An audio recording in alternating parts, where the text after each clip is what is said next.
I am a specific type of person. I am specific with the type of music I listen to. I'm very specific with the type of podcasts I listen to. So why wouldn't I be specific with the type of headphones that I use? And that's why I like JLab. They have headphones in a million different colors and styles with features you actually want. For travel, I use Epic Lux ANC over-ear headphones. They are comfortable for when I'm sleeping on that plane, and they have the longest active noise-canceling playtime at 60 plus hours, which is great when I'm on the road and I have a noisy hotel room. Look for the blue box at retailers everywhere or shop jlab.com and use code Iliza for 15% off your order today. All right, it is time to raise a glass to Taylor Swift with The Eras Pour, the new book with 60 cocktail recipes inspired by every era. You can shake it up with a James Dean Daydream Cherry Spiked Martini or indulge in a Tim McGraw-worthy Old Hickory Lake, a peach and bourbon duo perfect for slow dancing all night in your faded blue jeans. With stunning photography of the cocktails and a design that reflects Taylor's ever-evolving style, from her country roots to pop anthem queen, it's the perfect companion for your next listening party.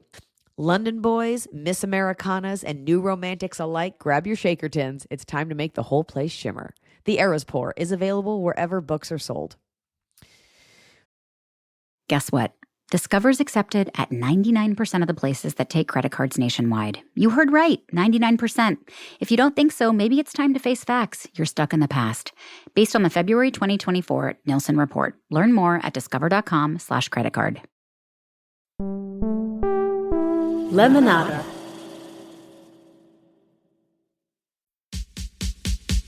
Ask me, ask Iliza anything. It's time to ask. Ask me all your questions. Leave them in the Instagram comment section. Leave them on your Twitter or leave them on your Facebook. We'll see them, we'll read them, then we'll give you answers. You know it, I've got it. I've got the answer, the answer. You ask me, I'll tell you anything.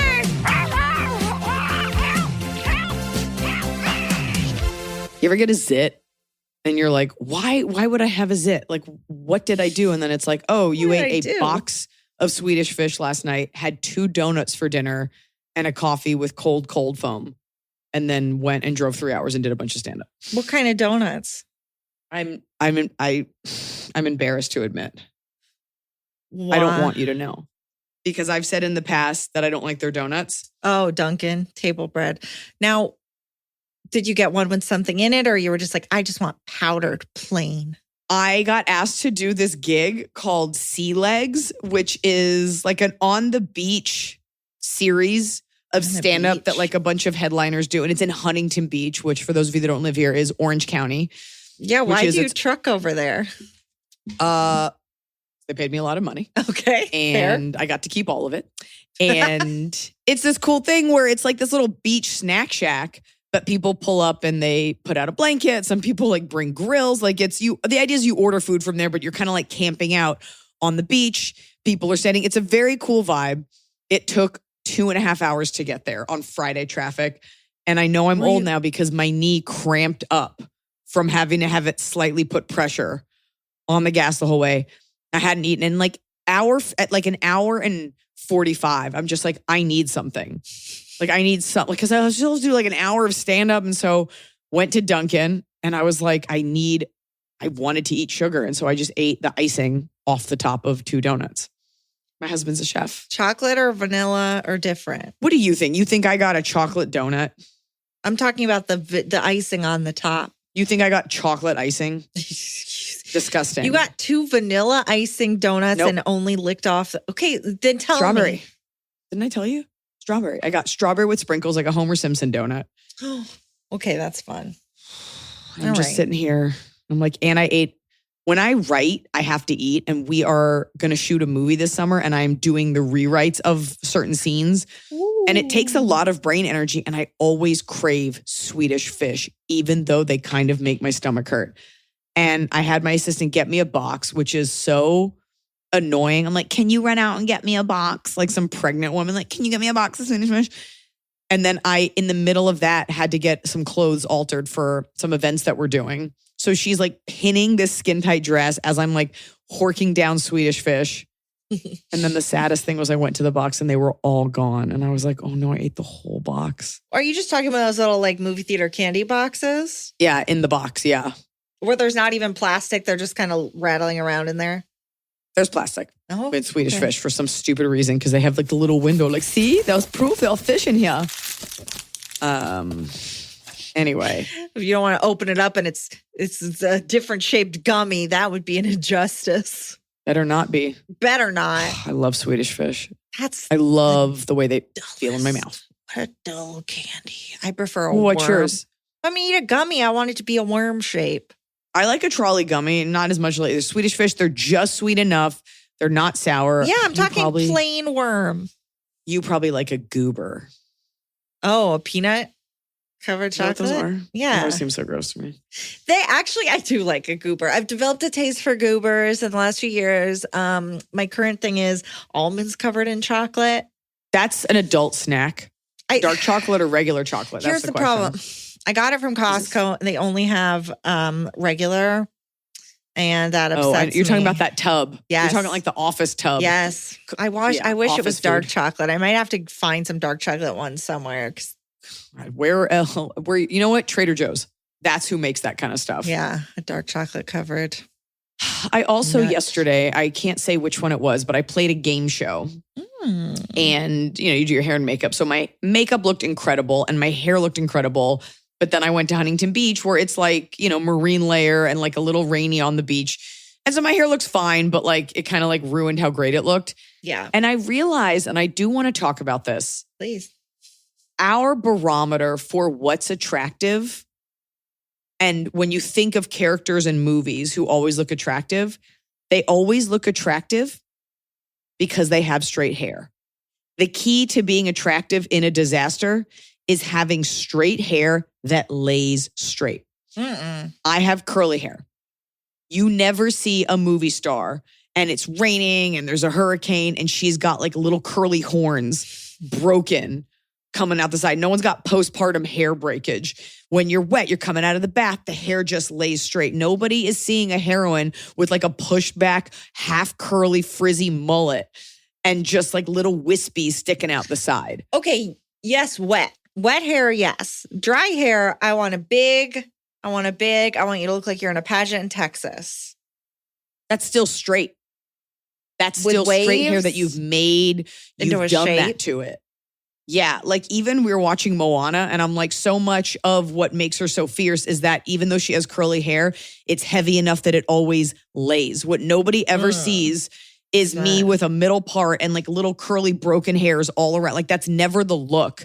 And that is the barrier, is having straight hair that lays straight. Think about all scary movies. It's always some girl running out. She's covered in blood, but the hair lays straight. It's never frizzed up and like puffy. The closest you'll get is like Rachel Sennett in like Shiva Baby, like that. And It's not necessarily Jewish. Like you could be any ethnicity with curly hair, but like that look where it's like, no, that's not like the Anglican sexy that we all like. I can only think of Courtney Cox in Friends when they go to Barbados or wherever. Do you know what I'm talking about? Which is ridiculous. Yeah, they made it. But even that, at least the hair wasn't broken. Like all Right, it was growing up, I healthy. remember. I have a picture of me in middle school and we took our volleyball pictures, right? And like, I'm not like a hot kid. And all No, I no wanted kid was is to hot. be able to, that's not true. That's not true. There were hot girls in my class and all I wanted to Not do. in middle school. Trying to tell a story. Okay. Yes, there were. Yes, there were. Middle In middle schoolers school. look like trolls. You sound so dumb right now because every girl in here can think of a girl that was so beautiful in middle In school. high school. In middle school? Yeah. And Well, I it's went to a not like Montessori sexy. school. I'm not saying sexy. I'm just, okay, please Can I continue finish your this? story. Please. Yeah, I'm I'll trying to sit create. quietly. First of all, people are reeling through their childhood memories and you're like, No way. I don't know what a Montessori school has to do with it. I'm saying they trying to were paint a all picture. ugly middle schoolers. Probably. So continue. You're talking about a big Texas public school where like there are girls who like already have model bone structure and even though they have full braces, like they look beautiful. Or like girls that just have like weight. Like there was just like it all hinged on having naturally straight hair. And I had curly hair, which was beautiful. It's not out of control. It's just whatever. But my hair doesn't lay like when I put it up, it doesn't like do those like straight waves where it like kind of your ponytail's so silky it falls down. I would always have a broken crown of curly hair. And I remember wanting to wear my hair half up, half down for this picture to look like everyone else. And so I did. And it's just like little like baby curly horns all over my head. That is the part that Hollywood lies about, as if no girl has that, when most girls probably do. So do I have straight hair? Yeah, you do. You've got great hair and it's wasted on you. It's straight? It's not about straight. It could be wavy, but the point is it hangs and it's not broken and it just kind of falls in front of your face. I've never had hair fall in front of my face because my whole front section of my head is like broken hair. So no hair makes it in front. It's like a barrier reef. And that little girl is how ugly I feel today with this giant zit from eating all that junk food. It's like the other side is like, or you did stand up for like 800 people on a beach and got paid so much money, you should be so proud. I'm like, nope. I feel like unaccomplished, ugly girl garbage this morning. Did your writing go well? Still doing it. It's a back and forth. Well, did the fish fuel you appropriately? It was by the time I got it, it was time to get this outfit tailored, which I know sounds like champagne problems, but like I literally cannot find an hour that is not scheduled in the day. I know. We were trying to record this podcast. You were like, I'm busy all day Friday doing something secret. Now I find out it's a secret game show. I'll tell you about it offline. You'll see it this fall. It's like whatever. This fall. It's coming this fall on a network I didn't find out. Look, they offer you a lot of money and you get to play for your charity. So sorry, C Legacy, who I was going to surprise with all the money I won until I lost. Guess You we'll be can't helping say those that. whales a different way. What? They're not listening to this. I tried. I don't think you're allowed. What's going to happen? The game show police is going to come take me away Police are going to come get you. to a green room with meat roses and free water. Those green rooms are so nice. This one was, and I will tell you, I'm not going to say the show. Normally when you're on set, which is not going to be relatable to everyone here, but normally you're on set, whatever show you're going to, you get led to a trailer and you do your hair and makeup. And then it's early. I got there at like 6:15 a.m. and they're like, do you want breakfast? And there's always like a catering truck there for the crew, for people that are working on that. And you just go up any movie. Usually there's like a, TV show. There's a catering truck. A PA will take your order or you can walk up to it. They'll get your coffee, your oatmeal, whatever. They were like, anything you want, just order it from Erewhon. What? And I was like, really? This is how you're spending your money? And like, there were God. 6 contestants. Everything. And they also didn't tell me it didn't open until 7. So at like 6:15, I was like, I guess I'll just wait.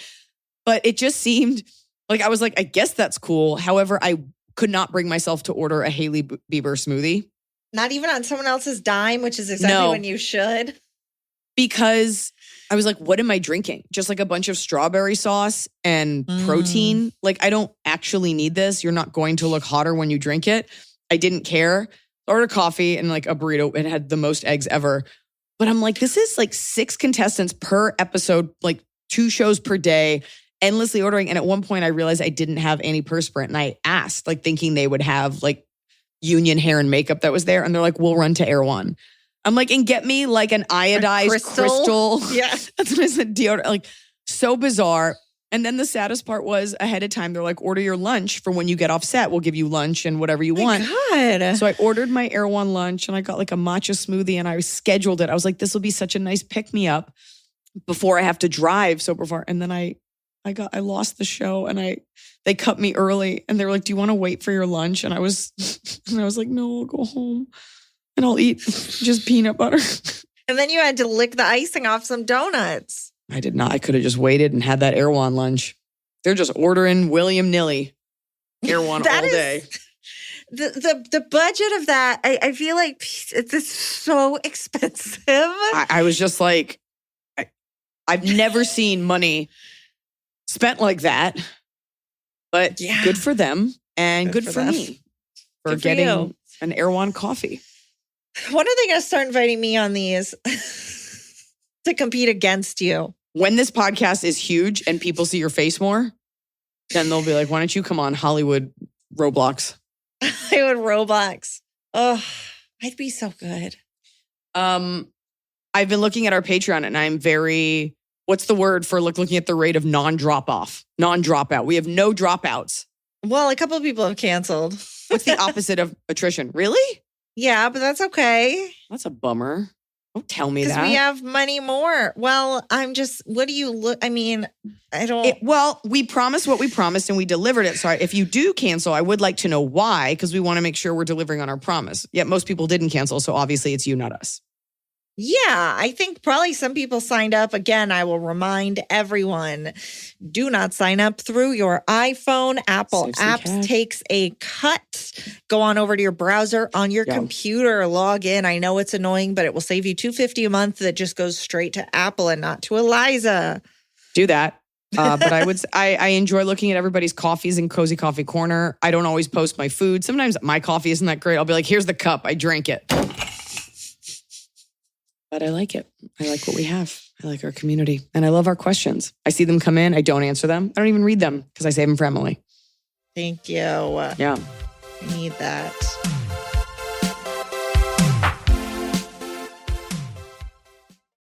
You know what? The older I get, the more I look forward to going to sleep. And it is very important to me as a woman in her 40s with 2 children to have a nice bed to look forward to.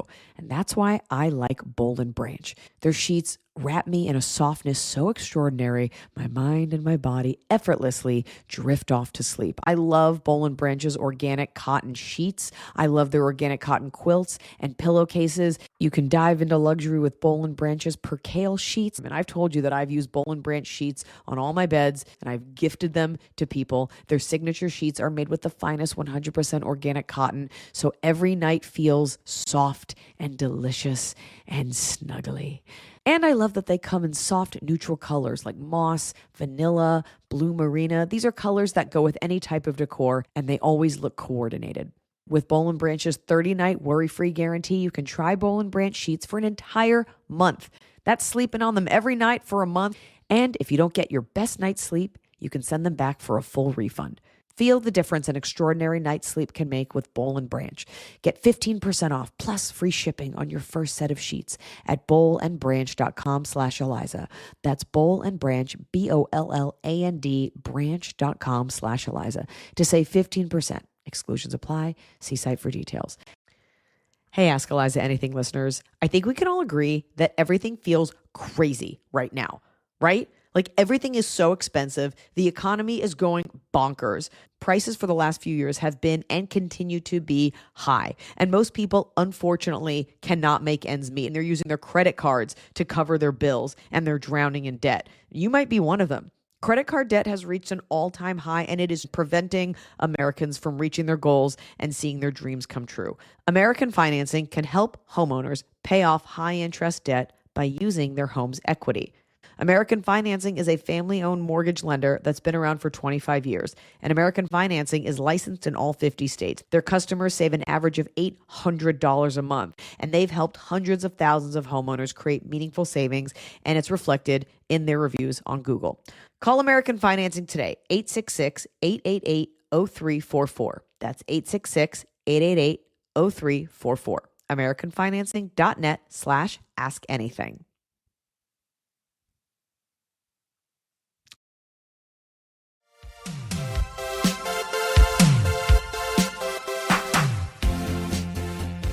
Okay.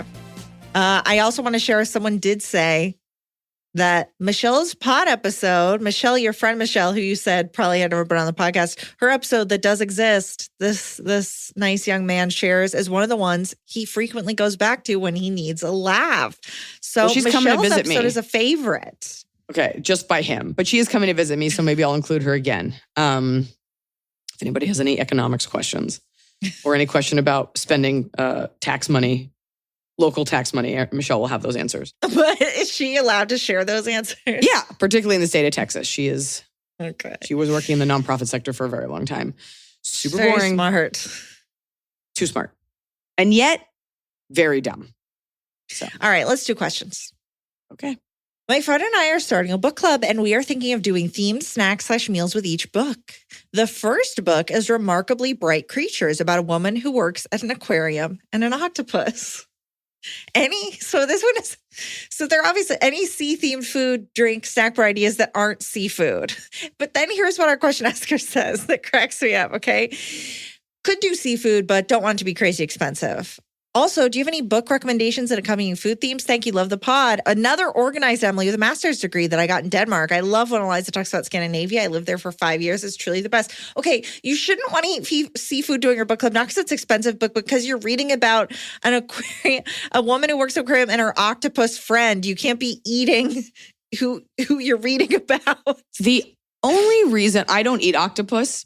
No, they're too smart. And squid. That's exactly what. And then Noah was like, if they were so smart, they wouldn't have gotten captured. And I was like, that is a horrible argument for anyone who's ever been captured. If you were to make an argument for eating octopi, I would say it's because they only live a year. So it's not like you're preventing it from having a long life. She does get that, though. I do, in that answer, I do believe that she understood that was weird. It's a very big question you're asking. Like, you're like, what are some books you've read recently and accompanying food? Well, first, answer the question of what are some sea-themed food, drink, snack board ideas? Oh, okay. Well, it doesn't have to be club. Seafood. You know, I love eating seaweed, like little seaweed snacks, like seaweed crackers. You could get a little Japanese mix of seaweed, like go to your Japanese, your local Japanese grocery store and get like a little seaweed cracker trio. They do a bunch of those. You could just eat seaweed. Dried seaweed. You could also do vegetarian sushi. Like you could do cucumber rolls. So these are all seaweed. You could also eat something sustainable, like a different type of fish. I think we've talked on this pod about how like everybody eats salmon, Emily, and like tilapia. But if you went to your local fishmonger and you were like, what's local and sustainable? That's good. Yeah. And if you do eat seafood, please try to eat American caught. We are the most sustainable, even though it's like fun to hate America.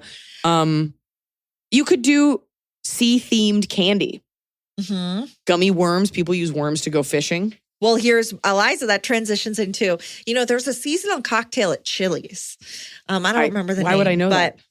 But it's some kind of summer theme and they put one of those gummy sharks in the cup as a garnish. So get those gummy sharks, put that in an alcoholic drink. Like you can have little sea touches. Oh, goldfish crackers. Yeah. Or there's like a Annie's equivalent. No, not the bunnies. There's like one called like cheddar whales or something at Target that's really good. Gummy snacks. I love that. Other things, you could do a boat of tacos. You know how they're always served in a boat? You could serve sea breezes. You could serve White Claw, which is like named after the shape of an ocean spray cranberry. I feel like there's a lot you can do here. And I think what'll make the biggest difference is when you plate it, like have a little paper sign with like a fun themed name for it. Like even if it's just like goldfish crackers, like call it something else, like from the book. Do you know what I mean? Or you could do like a cheese dip and shape it like an octopus with its tentacles going out around the plate and crackers all around it. You can cut hot dogs so they look like octopus. You could. Then you'll have no friends. Now I have to think of a book. Oh, you know what? I started reading a book. Oh, what's it called? I started a long time ago. It's still on my nightstand. But it's about the history of wasps and like the disappearing class of wasps in America. Oh, I thought you meant the bugs. No, and how they were like the ruling class. So you could have like martinis and like not talk to your relatives and like expensive steak and like other things that would be served. Yeah. Like a country club. Mine is also alcohol in that I'm reading the Practical Magic book. And that's good. Margaritas, midnight margaritas. Oh, sorry. It's called Flight of the Wasp. Flight of the Wasp. See, I wish it was about the bug, but okay. I was also reading a book called Goodbye Eastern Europe. So you could have anything. You could have pierogies. You could have cabbage.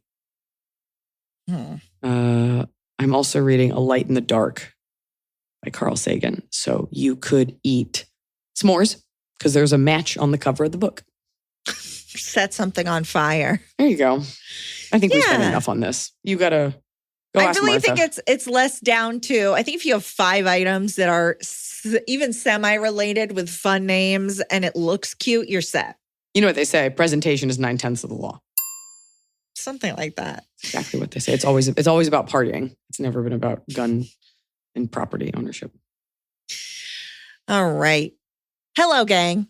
If you remember back in 2019, no, I'm sorry. I asked if you ladies would prefer witchcraft or superpowers. Now for my next query. I want to preface by saying that I, for one, have always thought you two have given sound advice and guidance and spot on insight between the lines of your letters. So please don't misunderstand my question. Always a good way to kick off. But Iliza, all these years answering fans' questions on the pod, have any writers ever clapped back or pushed back against your answers? Some and like writer-inners, not authors. Like, did a writer take your advice, it didn't work out, and they come blaming you? Did they not like how you interpreted the situation or how you chastised them for their own bad behavior? The closest I think you ever mentioned was a couple years back, a gay man follower, not me, I swear, LOL, left you a scathing comment about how your advice is too heteronormative, female-focused, and doesn't apply enough to LGBTQ plus people, which was such utter BS for them to say to you. Screw him, LOL. Thank you in advance if you choose to answer this here or on the pod, because this is, of course, from our Patreon. That's it here. Now, I will preface, Iliza, just because I'm deeper in the forums. Complaints about the advice never comes from the advice asker. It always comes from a third party that says you shouldn't tell the first person that. And the first person always says, thank you, I love it. Not to say that there aren't people. Hearing your own question read back is like difficult emotionally. And I think it's easy to bristle at being discussed without being there to defend yourself. So I don't think anyone is wrong for not agreeing with our advice, but I do think it's funny that the only time I ever see complaints, it's never the question asker. It's always a keyboard warrior, but also like this is a one-way street. Yeah. Like, yeah, we want you to write us back, let us know, but like this is what social media has done in terms of rotting perception of people world over. This is a one-way street. You come here to hear my take. You listen to my stand-up to hear my point of view. And this is why I'm not pumped into your home 24/7, because you have free will and you don't have to listen to me when you don't want to. So the idea that you would ask my advice and be like, and here's why you're wrong, then don't take it. I'm not forcing you to do, this is supposed to be entertainment. The idea that you would hold anyone accountable for a comedy podcast where I actually go out of my way to make sure that like I'm doing the best that I can. Yeah. Or Emily's just never read it, but it's not feedback that's welcome unless there's like context or I mean, you say something and I'm like, okay, that's a good point. But like, I'm not here for that feedback on the micro problem. Yeah, not just, there's definitely been like negative responses. And I think we've often read those to kind of address them. But I do think it's very funny that he pointed out a big thing, which is this person saying. Yeah, we're not afraid of your negative. Like, we're not going to not read it. But like, we don't have time to like go back and forth. Somebody's saying you and our replies are too female and heteronormative we don't have to go back. focused. Like, that's stupid. That's so stupid. Like that's the perfect also example, though. Holding someone accountable for you're criticizing someone for the way they are naturally. And that would be bananas if I gave you advice from the perspective of a person that I'm not, which is a homosexual person. Then it would be appropriation. If I spoke for someone that I'm not, like you can't win. So all that person was doing was just like firing off because they could, because they know that because I'm white and straight, therefore it's easy to criticize. So now I'm like getting angry at this person who probably doesn't listen to the podcast anymore. No, I just think it's very funny to be like, they're coming to the show for your heteronormative white lady advice. That's not even that heteronormative. This is people like sorry. Okay. No, but I'm saying to suggest that, because what I comment on are like deep human feelings. Yeah. That suggests that if you are gay, you are other than, and you don't feel jealousy, anger, frustration, excluded. The idea that you don't feel those normal feelings, whether it's a guy or a girl, I just can't put myself in your shoes and assume and be like, and when it's girl on girl, like, I don't know. But somebody said that once about my stand-up. They're like, it's for straight people. And it's like, I am a straight person. I try to include everyone, but you'd be so weirded out if I was like giving you in-depth detail about like two guys fucking. Like, I don't know. What do you want from me? Why do we want our celebrities to be everything to everyone all at once? And you only are in trouble when you can't do it. Yeah, how dare you? Now let's answer a question from a gay man. Hi, Iliza and AIA crew. I am a 30-year-old guy moving in with my partner, 29 male, at the end of the month. I don't understand. How are two men in the same place? In the same place at the same time. We've been together a little over 2 years, but long distance for most of it while I was in business school in Boston. Of course. I graduate next week, and we're finally starting our next chapter together in our dream West Village apartment. Ooh, I'm jealous. I know. It is my first time living with a partner. He's done it before. And while we're both clean and well house trained, I'm more of a sentimental pack rat and he's a minimalist. Any advice on how to successfully merge two homes, declutter without drama, and compromise on the small stuff? Are there chores or tasks you recommend outsourcing to avoid dumb fights during the stress of moving? I've been binge listening Ask Liza Anything for the past 6 months and I'm almost caught up. Thankfully, I've got the $5 a month Patreon. Patreon to keep my withdrawals at bay. And then that's the question. Well, I can't, it's hard to answer because you haven't lived together yet. So what's some advice? Well, you're asking about moving together. Well, you're asking how do you alleviate the stresses of moving in? Like what can you outsource? Number one, what can you outsource? Number two, like when you're merging two homes and one of you's a pack rat and one is a minimalist, like compromising. But that's what I'm saying. I gave my answer and you were like, no, can't be. You have to live together to see. Because it could be like an odd couple thing. It could be like a yin and a yang. But given that you are the pack rat, and it's interesting, women's brains can't function with clutter unless you have like a mental illness. Women are more sensitive to that. Women need cleaner spaces. Women need decluttering and it doesn't bother men. So I know that you're two guys, but maybe he has like a touch of that where like he just needs that to focus. Everybody should have their own area. You want to have a desk that's cluttered and it's in the other room? Great. I also suggest that you get some Rubbermaid containers. And I know you're not going to have a lot of storage in the West Village, but maybe you have a locker.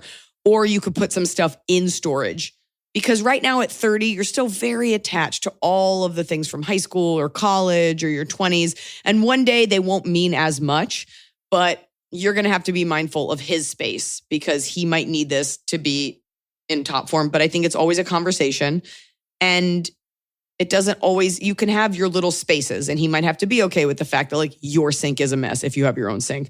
You're going to have to be mindful of sharing with him. And that's just, and you're not going to change that about you or him. You might need to get neater and he might need to loosen up, but it sounds like he's just a minimalist, which my husband is, and I've taken over the whole closet. And as far as outsourcing, your place will already be clean, I'm assuming, because the person who left may have had it cleaned, but I would pay to get it actually cleaned. Yeah. Not dustpan clean, but like a cleaner. I would also order in food the first night versus like cooking something. Yeah. Pay for movers. Don't do it yourself. Don't ask your friends. Pay for movers. Yeah, I mean, other than that, there's not a ton to outsource unless you're, I don't know what else there is. Like you just got to get in and unpack. Yeah, you pay for the packing is like real all in, but I don't know about that. I feel like you can pack it, have someone else move it. It depends. I don't know what kind of money you have. I don't know what kind of time you have. Yeah. Maybe you could hire someone to project manage it and be there to receive everything. Mm-hmm. If you want to like take the day to do something and that's it, but just take it one step at a time. Moving is up there with one of the most stressful things you can undergo in life. And that is up there with like marriage and a death in the family. So just be mindful of the fact that it is awful even when it's great. Yeah. Yeah. But I like that you're getting your own new place together so that it's not somebody's territory. So exciting. Take a walk at the end of the night too. In your nice West Village spot. Yeah. Can you go in early? Like, I don't know how they're moving those things. Like, can you bring some stuff over early so you have a couple things set up and also bring over clean sheets? Like, be ready to sleep in your bed with fresh sheets that night. That will make you feel so much better. Yeah. Than like, oh, it's not clean. Like, bring over everything clean. Yeah. Okay. Yeah. But that's just advice for straight people because I don't think gay people, I don't know if you use clean jeans. All right, let's do some confessions because this one cracked me up. And it technically is bodily fluids, but it's less about that. Oh, great. It's less about that. Great. I just finished the episode Living Better with Iliza, and you joked about someone saying they've shit in a cup, and I haven't, but I did have a friend shit in a Pringles cup, but that's not my confession. Tis below. We're calling it a cup, not a can. Okay. That's just separate. I know. Excuse you shit in a Pringles can. I studied abroad in Germany, and for a friend's birthday, we went to a restaurant, shout out to Sausalito's, that had a 2-for-1 jumbo cocktail special on a Tuesday night. One guy in our group locked himself in a bathroom stall for 2 hours and threw up all inside of it. One girl threw up all over the table. The staff told us we can either pay €100 or clean it up, so a few people cleaned it up. As we were putting on our coats to leave, I projectile vomited all over the table, and they had to clean it up again. Flash forward 3 months and we go back on a Tuesday for the 2-for-1 special. Why would you go back there? The waitress said, "Oh, we don't do that anymore. It didn't work out." Then proceeded to tell us about the night where people threw up too much with the 3 culprits unknowingly in front of her. We blamed it on students for another university that were also studying abroad in the town. Cheers. Oh, that's why you were students. That's hilarious. And I think I would blame the restaurant. Like something was wrong with those drinks. Just the fact, I cannot imagine going somewhere, me and all my friends projectile vomit, and 3 months later, we're like, "You want to hit that 2-for-1 again?" I could. No. In college, I could. You're like, well, it's cheap. Let's do it again. I mean, that must have just been like a scorpion bowl. Right. Like just like big grain old alcohol. cocktails. Like, okay. Because we had this, what was it called? Like Tiger Lily. There was some Asian restaurant in Boston we would go and you could get a scorpion bowl. It was just all like low grade vodka. And I'm sure I threw up or got sick, not at the table, but like, and I would go back. Because when you're young, you're like, oh, fruity alcohol that's cheap, I'm in. Yeah. You don't think about causality. Chili's always has a $5 margarita of the month, and that's dangerous stuff. I have 2. I wander over to an AMC. I got to tell you something. I thought it was like a bit when you brought up Chili's like the first 6 times. I would love to go to a Chili's. I don't know. You can't do this anymore. They have $5 margaritas. Okay. How come these people can go to Sausalitos and throw up their brains out, and I can't go to Chili's? They're 20 and you're a grown woman with free will and you are picking, like, your taste buds should have outgrown this by now. And like, I thought it was a joke. And I think that's the part that worries me. Did you go there often? I haven't been in a long time. George and I used to go there before we'd see a movie. Also, seeing a movie drunk sounds awful. I'm not drunk. I usually only have 1. If I have 2, it's a problem. I don't know if we can work together anymore. Like, I don't know if I can do this podcast anymore. Good too luck. different. We're too different. That's the odd couple, like those people moving in together. It's you and me. Who were the 2? It was like 2 dudes in the odd couple. Yes, Emily. You got to upgrade your alcohol taste. I think it's time. How old are you? 34. When I was 34, I definitely wasn't drinking wine because I was like, this is so gross and boring. So Wine I'm not is going to put gross. that on you for sure. That's fine. That's fine. But you need to just. I don't really drink in my home. I know. I have a mixed drink if someone else is making something at the restaurant. I guess you don't really drink that much, but whenever I hear about it, it's always like a sea breeze. Yeah, I drink Sex on the once a beach month with and me. I want it to be a juice. With my salmon. All right. You know what? That's fine. At 34, I was still drinking garbage. So I'm not going to.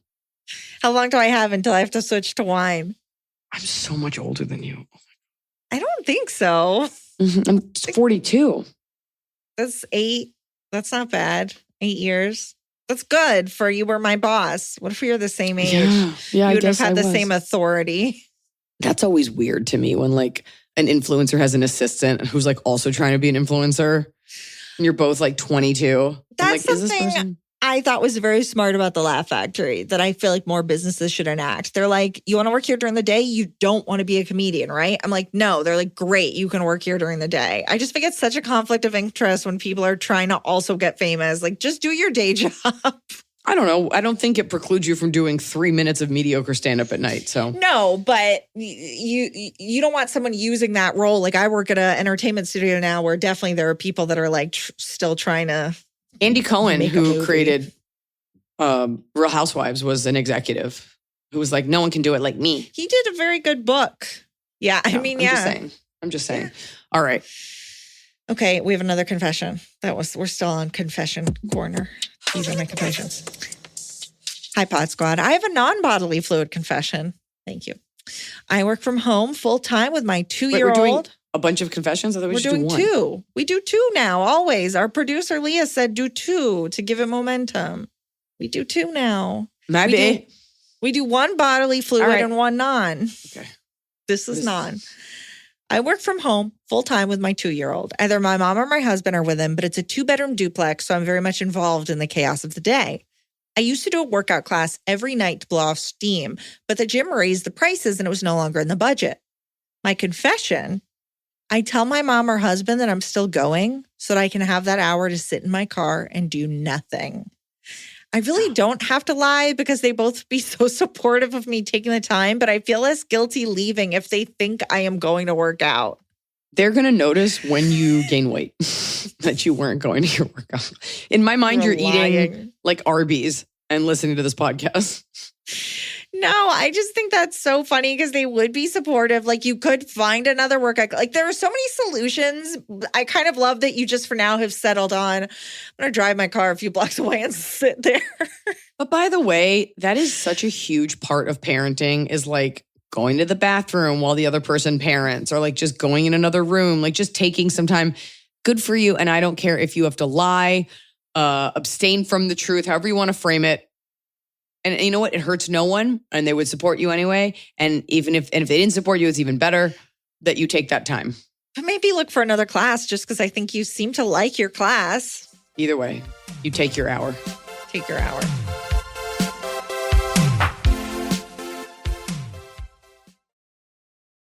Hey, Julia Louis-Dreyfus here. If you listen to me on my Wiser Than Me podcast, you probably already know that I'm an investor and an evangelist for the Mill Food Recycler.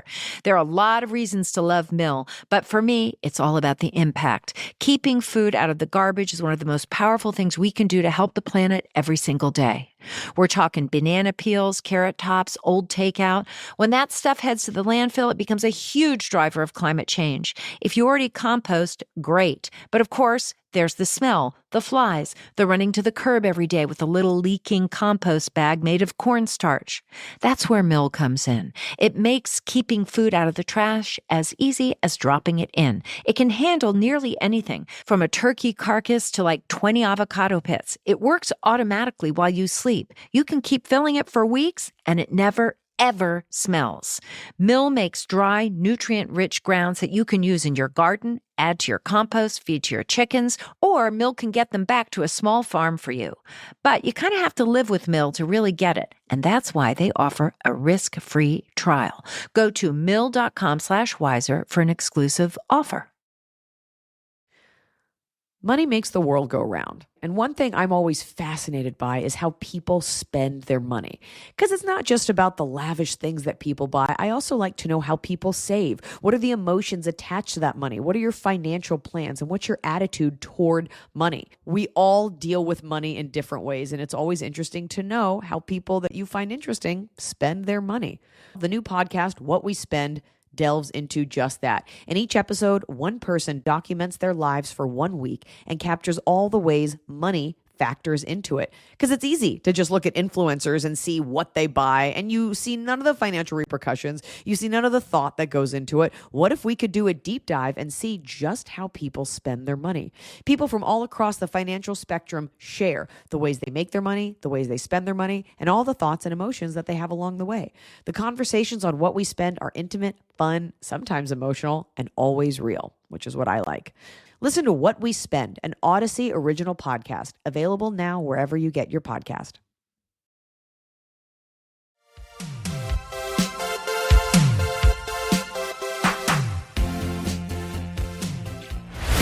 Evil coworker sabotaging my new promotion. Please help. Hello, Iliza and Emily. You two are my rock throughout my week. Thank you so much for being such wonderful big sisters to us all. Cue, we are big sister sound effect. We are big sister. I am in desperate need of advice, but first a little bit of background. I, 30, work for a vendor that lives inside multiple hotels, helping to execute corporate events. When I first started, I was at a location we'll call Hotel A, where I had this woman, Kate, in her 30s, who I worked with, that made my life hell. She was a position above me, so she was tasked to train me and give me tasks to do, but she wasn't the one I reported to. Nonetheless, she was incredibly condescending when I would ask questions about how to do the job. She would question me about my time card without our boss's knowledge. She even had access to it. And when she had things for me to do, she would email me to ask me to do them, even though we worked 3 feet away from each other. Overall, a very passive-aggressive person, and we did not work well together. After 6 months of the job, I got promoted and moved hotels, which was a godsend, and I've been at this separate hotel for 2.5 years.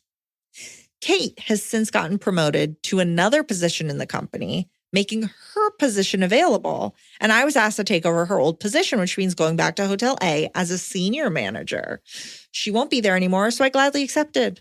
The problem: our boss's boss approached me, telling me he's been hearing about Kate telling the team I'm taking over and the hotel employees I would be partnering with about how terrible of an employee I am and how I won't be able to handle as much of a workload as she has.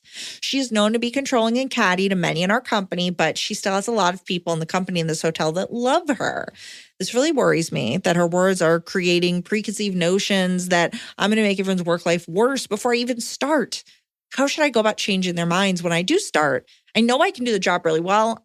I'm going to work hard to change the work dynamic from the toxic environment I know she has festered for many years, but I want to be sure I got a fair shot at making that happen. How do I show that I am not what she is painting me out to be?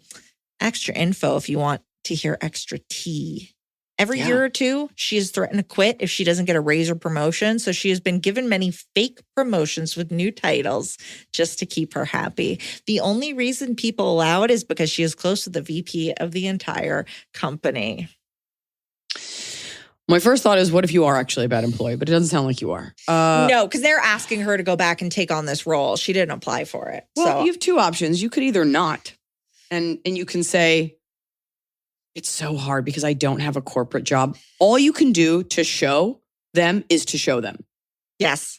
Because that's all hearsay, and people are going to be informed. By the way, you don't, whoever you heard it from, it could have been someone. She said one thing to someone. What you don't want to do is go in loaded, thinking everyone hates you. All you do is show up early, shine, be the best. Never say a bad thing about Kate. Yes. Never. She will start to look crazy. Come in delightful and they'll love you. The mafia part of me wants to like CC everyone on email and be like, hey guys, I know that Kate has gone out of her way to, and then cite this because so-and-so said this, but I'm really excited to be like, there is always that trump card of like putting her on blast, which you will never do.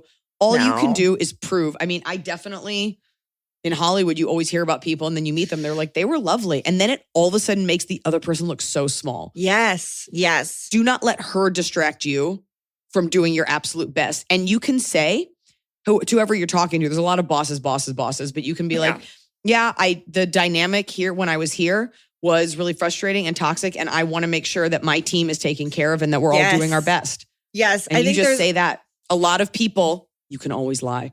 A lot of people would often talk about, and by the way, nobody cares. Your boss doesn't care. They just want this done.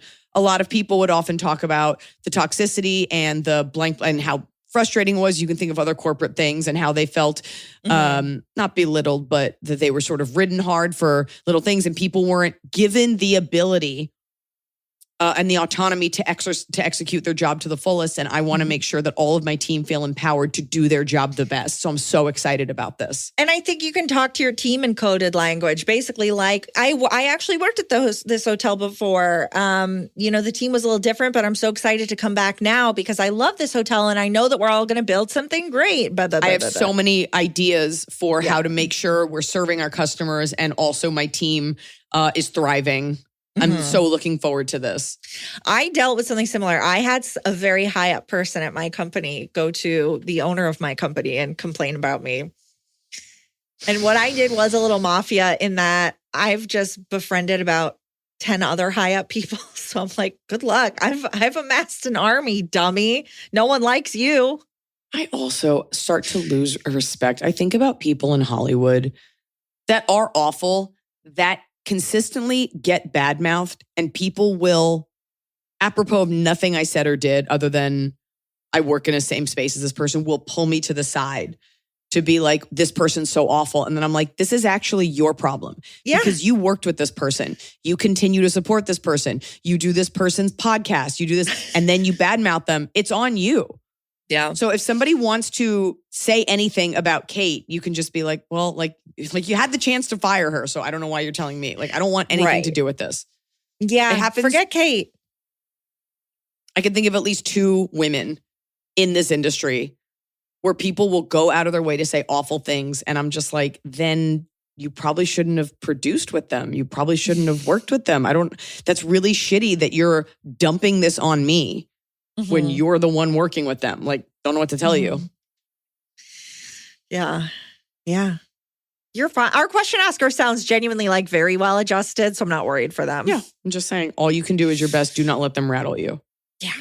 As someone who gets rattled easily, I'm telling you. Do you get rattled easily? The littlest thing will stick with me and I'll just be like, what? I get very angry. It's called having an ego. I don't know. It's called being human. Being human.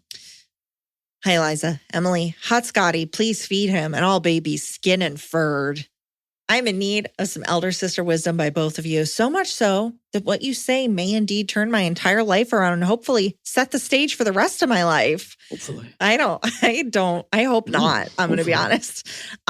32 female. I'm at a loss for what to do with my life. I moved away from Phoenix, Arizona this year, place I've lived my entire life, all the way to Illinois in a tiny town a few hours from Chicago. So I can still see you when the tour rides this way. / I saw you for the first time in Phoenix. Very exciting to find out you're a real person. It's me. This was all the way down from Chicago following a breakup of 13 years. So that's why she moved. Okay. I had met the guy when I was 21 and he was 16 years older. Not my smartest move, but it seemed hopeful at the time. And for a while it was. I also had to rehome a few of my animals, but thankfully I was able to keep 4, 2 cats, 1 dog, 1 bearded dragon, all rescues. Okay. Now I live with the man who had originally offered me an escape, an online friend of several years I played video games with, and we are tentatively starting to see each other. No. Being 5 years my junior, I was hesitant to do anything, but this guy is really mature for his age. You got to get your own thing in life. And I'm not just saying that. He owns a house, paid off his car, stable job. That's not mature. That's normal. Yes. That's kind, normal. generous, Is she still 21? She is now 32. Yeah, that wouldn't make sense if he was 5 years younger. He's got his own house. He's 27. I mean, he has the most plush lips. I absolutely hate him for, JK. The complete opposite of X. I'm not sure if he will end up being my one, but I'm happy to see where this may lead. Now on to my question. I don't know what to do with my life and feel like a failure. Due to my not so great past, I ended up rather stunted in several departments and only was able to start my first official job in 2019. And with my family's help, was able to purchase my first car right before my big move. I don't have a career path and frankly hate the idea of working for some heartless corporation that calls us family and wastes more plastic, water, and resources faster than it would take to tell a random person on the street that the planet is dying. Yeah. I love to be my own boss, but I have no idea where to start. No. I've dabbled in a few avenues, but can't figure out the one thing is going to be. Art, video game streamer, writer, etc. I don't feel like I have anything to offer people. Nothing of value or niche enough to make it out there. But I have life desires. I have things I want to achieve. I'm afraid if I can't figure this out and end up with a generic job, I'll be stuck in this rut. So Iliza, I have a lot of thoughts on this, Iliza. So Iliza, how did you know you want to do comedy? What were some other interests? That doesn't matter. Interests or jobs you had pursued? How did you push yourself to keep going even after failures? Did you have a support network? Much appreciated for your time and value opinions. You can call me by my new Illinois name. I doubt anyone I know listens to you. Bunch of goobers. But not for lack of trying. I'll continue to advertise you. Best wishes, Farrell. Farrell, no. No, Farrell, no. I'm sorry. You're a member of society. You have to get a boring job, get some money so you can get a home so you're not living with the man from the internet that you might date that might not be the one. You need to build autonomy. Then you can do a fun hobby. Farrell, what you don't have is self-respect. But the good news is you're not a dilly-dallyer. You're not like flitting around like, I don't know, like wasting time and money. You actually have a fresh slate in front of you. Yeah. And it's okay that you've done nothing thus far and that your biggest purchase was a car that someone helped you with like well into adulthood. Sometimes it's not about, some people work to live, some people live to work. Both are okay. You need to sit down and think about like what gets you out of bed in the morning. If you could do anything, because you mentioned that you do have things that you want to do. If those things are, you need money for them, like I've always wanted to surf in Hawaii or whatever, then do something where you can save that money. You need to have some goals in this life. Yes. You already have been, you were stunted because you went out with a man much older than you, and I'm sure that did a number on you. Mm-hmm. And now you're just drifting, and they say if you don't know where you're going, any road will get you there. My goal would be moving out of this man's house. He sounds adorable and lovely, and maybe this is the guy for you, but you need some self-respect. You need some life skills. And sometimes it could be that you glom onto something else. A brewery, a restaurant, a farm, and you just get really into it. You've set up these parameters. I don't want to work for a corporation. Newsflash, they're all soulless. They're all heartless. And if you're not working for one, you're buying from one. But okay, you also don't want to work for someone else. Okay, well then what do you want? I'm a big, I know what I don't want. I know what I do want. For most things other than the career that I have. So it doesn't matter how I got started in comedy. I always knew I was going to do this and I figured it out. You're missing a fire inside of you. You need to get in touch with what makes you great, what makes you excited. You need to sit down with a piece of paper. So you're going to have to take out a loan to buy one. You got to sit down. Where do you, when you close your eyes, see yourself 5 years from now in your 30s? Is it with kids? Is it without kids? Is it traveling? Is it in another country? And then you need to think, well, how do I do that? And you're going to have to just get a job. You're not special. You don't get to put up all of these barriers without any education or training or anything. Mm-hmm. So you've got to put one foot in front of the other. Take a job in the meantime while you figure it out. Do not follow a guy. No. Also, you're asking about Iliza's road to comedy. Iliza wanted to do comedy, is doing comedy. It sounds like you don't have that one thing. You're saying, should I be a video game streamer, a writer, an artist? Those are all very different skills. Are you very good at all those things? Are you very passionate? It sounds like you just don't want to work and you think one of these other things will make you money. They will not. Unless you're incredible at video gaming. And you would have to work 10 times as hard at video gaming. And then guess what? Video gaming won't be fun anymore if it's your job. Like, sorry to tell you. You'll have to be better than all the other people who have been doing it for a living this whole time. Right. But maybe that's a world you like. Maybe you can go for graphic design or video game design or something. Maybe you could work at a video game company. You can be a quality assurance tester. Yeah, I mean, you need to make some money and build some financial independence because again, I do not like that you were living with this guy from the internet who maybe you're seeing, maybe it's not permanent. I don't like that for you. Write us back when you have an idea. Talk to your parents. Are you cool with them? Like, what do you see for me? Like, maybe you need some ideas. Maybe you need to get out more and see things that other people are doing. You have your whole life in front of you. I think you also are suffering from a lack of true self-worth. And so I think saving up a little bit of money and getting your own place and like realizing that like you did that with the money that you earned is incredibly gratifying. I think about that all the time. Like all the beautiful things that I have. And it's because I go to work. There is no family money present, which would be great. Would love that. Yeah. You need some self-worth. Yeah, I would too. I think it's time for Cobb. It's the talk with a cob. We're doing it right every day. You just take a bite, top of the cob. I think so too. I feel like a cob. Do you feel like a cob? Do you have a cob? Yeah, I do. I've got a bottom of the cob. Okay, well, we're starting with bottom. Do you want to go or you want a listener to go? I'll go. It's tank tops. It's tank tops. You're wearing one. It's your bottom? I have this James Purse tank top that I bought. And it is cut so narrow. The straps come in so far. It's not a racer front, like that weird look, that it is impossible to wear a bra without seeing not only the straps, but part of the cup, which I think is so tacky. You want to show your straps, fine, but seeing the cup is just gross. Mm-hmm. And it is such an indictment on women who have to wear bras because it's the idea that it's like you buy this, you shouldn't have to wear a bra because you should have fake tits or perfect, perky A-cup breasts at any age. Yeah. To not cut tank tops and to cut your tank tops and not be mindful of where women's bras normally go. Yeah. Is such an affront and it's such a microaggression and so many clothes that are made for women because I try on a lot of clothes for a lot of events and then you're like, how do I wear this? And then you go to the site or you Google the outfit and it's a 6 foot tall model not wearing any underwear or they just don't show half the outfit. I tried on this, I'm not going to say the designer, this designer dress and I was like, well, what do you wear? And it was just her naked under it, like vagina and nipples showing. And you're just like, okay.